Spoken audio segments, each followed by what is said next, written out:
Amid the impressive S&P 500 rally, the question arises about whether we're experiencing just a regular, robust growth phase, or are we edging towards a bubble, like how it was in the late 1990s. Let's explore that topic in today's video. This chart shows the S&P 500 has recorded gains for the past 7 out of 20 weeks. So that means 85% of the weeks of the past 5 months, S&P 500 saw a gain. Now, is S&P 500 forming another dot-com bubble? That's the question. So currently S&P 500 is at 5,117.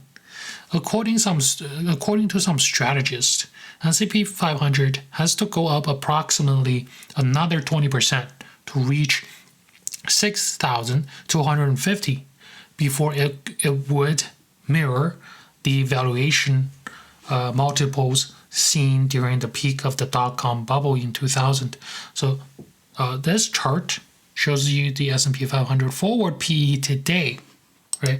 We are at about 21 forward PE, which is above the average, which is shown in the blue line here, about 16.5, the average since the dot-com bubble of year 2000. But we're still below the dot-com bubble peak valuation of 26. So it seems like the current market rally is driven more by rational optimism rather than irrational exuberance. The rally is bolstered by notable earning gains in the AI sector, and we saw a lot of economic resilience like the non-farm payroll. This is different than the late 1990s tech bubble, which was characterized by excessive speculation and without substantial earnings report. Now, let's look at this example of NVIDIA. Right, NVIDIA is up 80% year to date. This one stock is responsible for 53% of S&P 500 gain year to date. This chart shows you the EPS quarter over quarter growth. We can see that in the past 3 quarters, there has been a lot of growth in the EPS. In the most recent quarter, earning was reported 6 days ago. EPS saw a 33% gain from the previous quarter. There's a 50% gain on the quarter before, 201% gain 3 quarters from today. So the stock has been, the EPS has been growing drastically. This chart is the trailing PE of NVIDIA. It uses trailing 12-month EPS, and each column means 1 quarter. And while trailing PE is a lot more conservative than forward PE because it uses actual reported data as opposed to using the fantasy next 4-quarter Wall Street numbers, right? So if we look at the trailing PE, currently we're at 73. Is it high?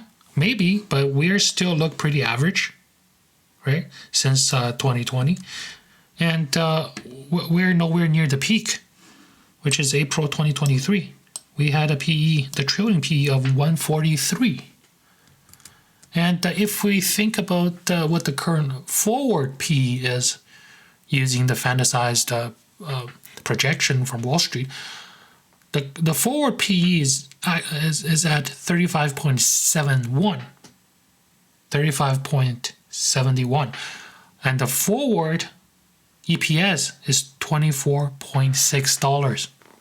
Comparing to current EPS number of $12.05, Wall Street is expecting NVIDIA's EPS to grow 104% in the next 4 quarters.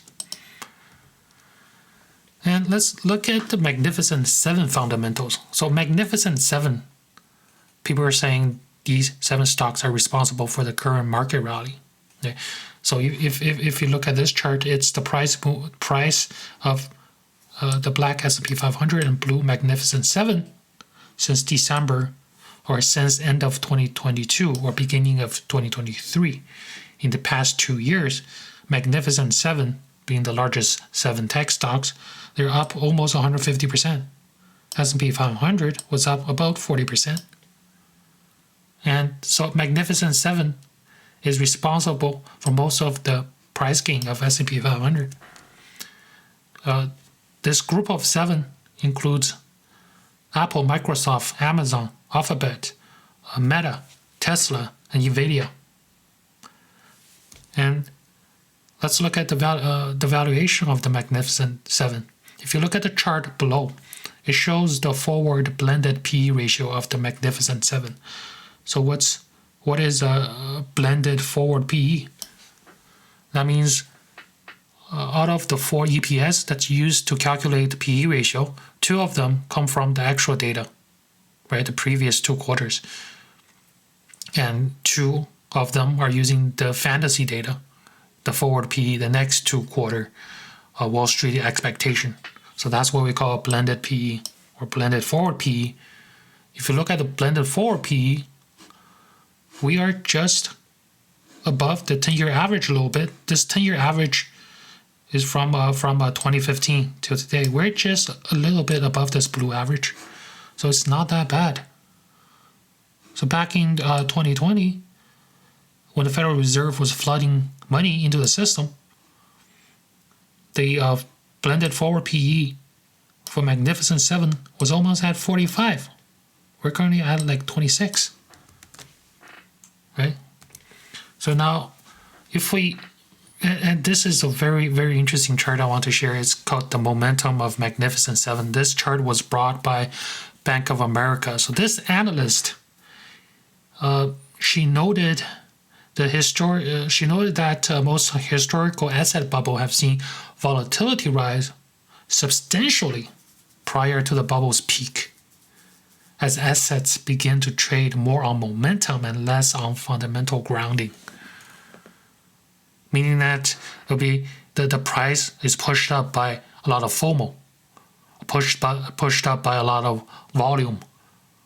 But because it doesn't have fundamental grounding, there's a lot of volatility because people who are holding the stocks are thinking, maybe I shouldn't be holding. So there's a lot of exchange of hands, right? 1 year prior to the peak of the bubble. So this chart is very, very interesting.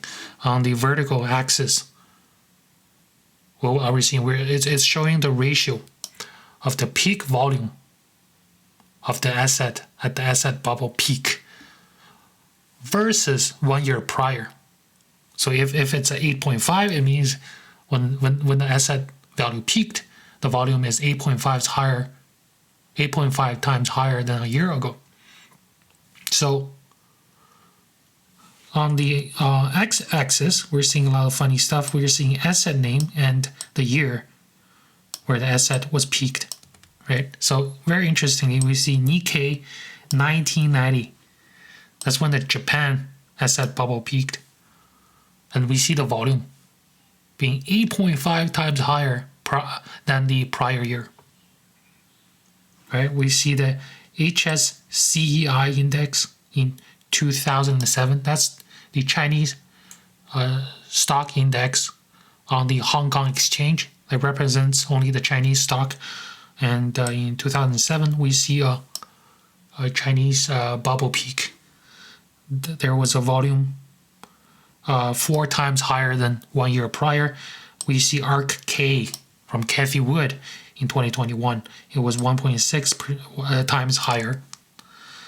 We see Bitcoin in 2017, right? After 2017, a couple years after 2017, Bitcoin was crashed 80%. So at the peak of 2017, it's like 6.8 times higher volume than a year prior. We see oil, crude oil in 2008, that's 2.1 times higher. Gold, 1980, that's 3 times higher. Where are we right now? Magnificent 7. we are at 0.7 times. What does that mean? That means we actually have lower trading volume today than a year ago. So are we in the peak of a new tech bubble? According to this metric, this momentum metric, no, we're not. We have less volume than before. That probably means we're actually fundamentally stronger than before. As a conclusion to this video, I think right now I don't see too much evidence that we're forming a peak of a bubble. And I don't see too much similarity between today's rally and the tech bubble rally in the late 1990s. But the fact that the market is making all-time high, and I think it's normal for the market to worry. But remember, we had a shit year in 2022, and we have not seen a market all-time high for a while, because Federal Reserve is trying to fight the inflation.